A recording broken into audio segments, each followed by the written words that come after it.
அந்த மருந்து அபிமன்யு வந்து அடித்த மருந்து வந்து இதாக இருக்குது. இது வந்து நல்லாயிருக்கு. இந்த இலைக்கு ரொம்ப வித்தியாசம் தெரியுது. அபிமன்யு அடித்ததுக்கப்புறம் வேர் வளர்ச்சி நல்லா இருக்குங்க. என் பேர் சிலம்பரசன். நான் வந்து திண்டுக்கல் மாவட்டம் கொடைக்கானல் தாலுகாவில் இருக்கேன்.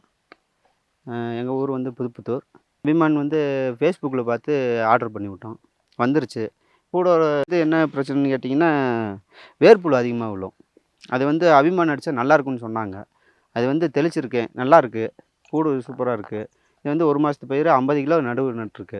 அபிமான் வந்து வேருக்கு ஸ்ப்ரே பண்ணுறதுன்னு சொன்னாங்க. அதே அடித்து பார்த்துருக்கேன். இன்னும் ஒரு 2 லிட்டர் இருக்குது. மறுபடியும் அடிக்கணும். அதுதான் ஊற்றி அடிச்சிருக்கோம். 3 டோஸ் கொடுத்துருக்கு. நல்லாயிருக்கு. இது வந்து பூடில பொறுத்த வரைக்கும் வேர்ப்புழு தான் அதிகமாக வரும். மற்றபடி எதுவும் கிடையாது. அதே மாதிரி உரம் போட்டோம்னா கொஞ்சம் லேசாக மேலாட பழுப்பு அடிக்கும். அது மாறிடும். வேர்ப்புழு தான் பிரச்சனை. வேர்ப்புழு இருக்கும்போது அபிமான் அடித்தோம். அடித்ததுக்கு பிறகு அது ஒன்றும் பிரச்சனை இல்லைங்க சார். நல்லாயிருக்கு. இது வந்து இந்த பூடோட இது பேர் வந்து சிங்கப்பூர். இதில் வந்து வேர்ப்புழு அதிகமாக இருக்குது. அந்த மருந்து அபிமன்யு வந்து அடித்த மருந்து வந்து இதாக இருக்குது. இது வந்து நல்லாயிருக்கு. இந்த இலைக்கு ரொம்ப வித்தியாசம் தெரியுது. அபிமன்யு அடித்ததுக்கப்புறம் வேர் வளர்ச்சி நல்லா இருக்குங்க. நாங்கள் வந்து நடவு நட்டு ஒரு 8 நாளில் பயிர் வந்துடுங்க சார். பயிர் வந்து நல்லா காய் பிடிக்கிற நேரம் வந்து 80 நாளுக்கு மேலே தான் சார் ஆரம்பிக்கும். அது நாங்கள் எடுக்கும்போது வந்து 120 நாள் ஆகிரும் எடுக்கிறதுக்கு. இந்த சிங்கப்பூர் பொறுத்த வரைக்கும் 4½ மாதம் ஆகிரும்.